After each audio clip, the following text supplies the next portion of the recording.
When a homeless man attempts to buy a birthday cake but finds himself short of cash, the cafe owner kicks him out. The latter soon realizes he made a mistake when he leaves his store momentarily, and he does something that brings tears to the homeless man's eyes. Before we continue, please take some time to subscribe to Dailydose, like and share this video with your friends. It might brighten their day and inspire them to do good. Also keep watching because an important lesson awaits at the end of the video. Zach sank onto a curb, too tired to walk any further.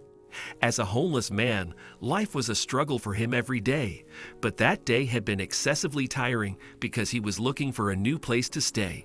He had been sleeping in an alley until he was kicked out by the cops patrolling the neighborhood that morning. Wondering what other troubles awaited him that day, Zach was sitting on the curb when he heard the faint sound of someone sobbing. He turned and saw a little girl with pigtails crying not far from him. "Looks like I'm not the only one having a bad day," Zach sighed as he looked at the girl.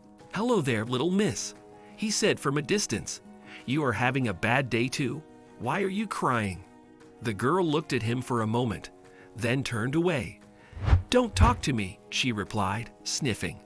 "Mommy says I shouldn't talk to strangers." "Oh, well, my mommy said that too. Now she's in heaven," he said. "She also said that sharing your worries can make you feel better." "What if you're a bad guy?" she asked, looking at him. "You can hurt me." Zach laughed. "That's not true," he said with a pout. "In fact, I should be scared of little girls with pigtails. They look so frightening when they cry. Oh no, I should leave, I think." That remark brought a smile to the little girl's lips. "You're so silly. You're so big, and you get scared. You're a scared cat." "I'm Zach," he said. "What's your name? Please don't cry again. It scares me." "I'm Millie," the girl replied and walked toward Zach. "I am not scary, Zach. You're so dramatic." "Oh, cock, so why were you crying?" "I lost my way," said Millie sadly. "I was playing with my friends when they all ran after a puppy, and I didn't join them because I'm afraid of dogs, and I don't know how to get home. We just moved to that new house 2 weeks ago, and it's my birthday today. My mommy will be worried if I don't get home soon." Tears gathered around her eyes again. A little kindness costs nothing but goes a long way. "Oh, don't worry. I'll help you get home. Do you at least remember any landmarks near your home? I'm familiar with the area." Millie shook her head. "My house has a beautiful garden, and our neighbors are very sweet, and there's a big tree in our house." Zach sighed, knowing that the information he had would not help him find Millie's house. He could, however, ask the cops for help, so he decided to take Millie to the police station. "Listen, Millie, we will go to the cops, ok? They will help you out. Don't be sad." Millie nodded. "Thank you, Zach. Shall we?"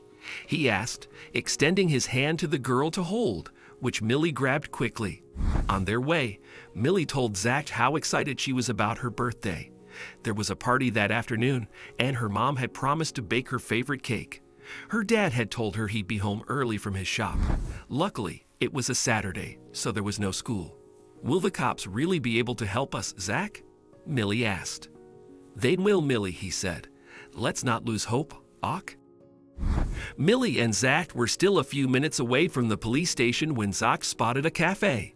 He felt bad that Millie was upset, so he decided to surprise her with a cake and told her to wait outside for him. Inside the cafe, Zach's gaze darted across the various desserts displayed in a glass case before settling on a chocolate cake. "Hello, sir," he said to the man at the counter.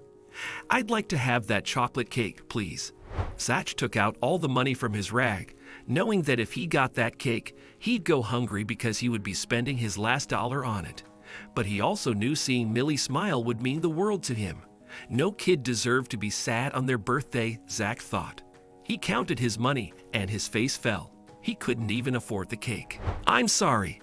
I don't think I have enough for the cake, sir. Could you probably give me a discount?" he asked the seller. "This cake is not for me, but for someone special who's very sad today.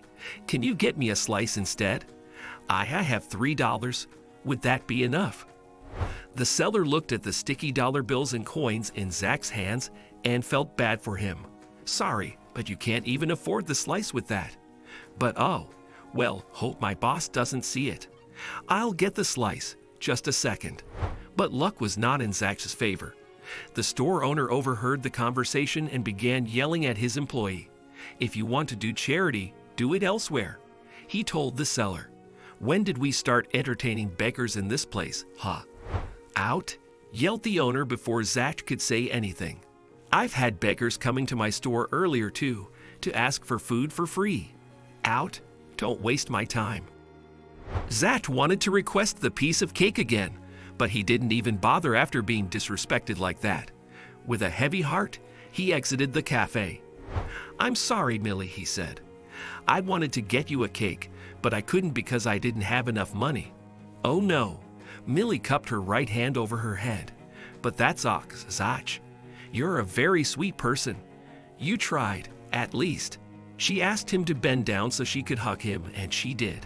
When we reach my home, I'll ask Mom to give you the biggest piece of my cake. You don't need to be sad. Thank you, Millie, Zach said. Come, let's take you home. Zach and Millie were about to leave when the man who yelled at Zach stepped out of the cafe and spotted them. You, beggar, what are you trying to do, huh? Millie, he yelled, and Zach turned around to see the man in rage. Daddy? Millie ran up to him and hugged him. Daddy, Zach helped me. Don't be mad at him. What? The man was shocked. You know him. Millie told him everything, and the man, Stephen, was in tears. Jesus, I was so wrong, he said apologetically. Hey, Zach, please forgive me. I didn't know you were helping Millie. I feel so embarrassed right now about what I did.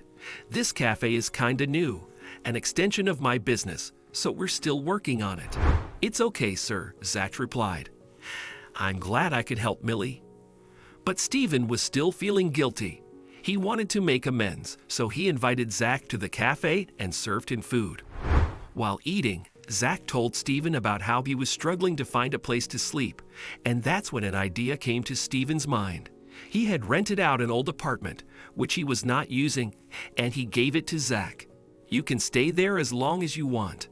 But sir, that's too much. I can't pay the rent, and... I never asked you for the rent, Zach.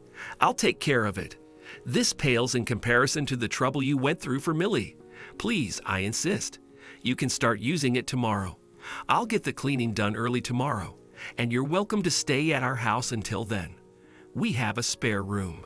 Yes, Zach, Millie chirped. You helped me, so let us help you too. And yes, you have to come to my party for the biggest slice of cake.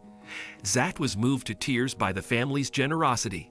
He couldn't believe he'd met people who not only provided him with food and shelter, but also treated him like family. He was grateful for their affection and company, which he hadn't experienced in years. What can we learn from this story? Kindness is a contagious disease. Zach helped Millie when he found her in trouble, and Stephen did the same when he learned Zach was struggling to find a roof over his head. A little kindness costs nothing but goes a long way. Zach's kindness in helping a lost Millie earned him a family's love and company. Share this story with your friends. It might brighten their day and inspire them.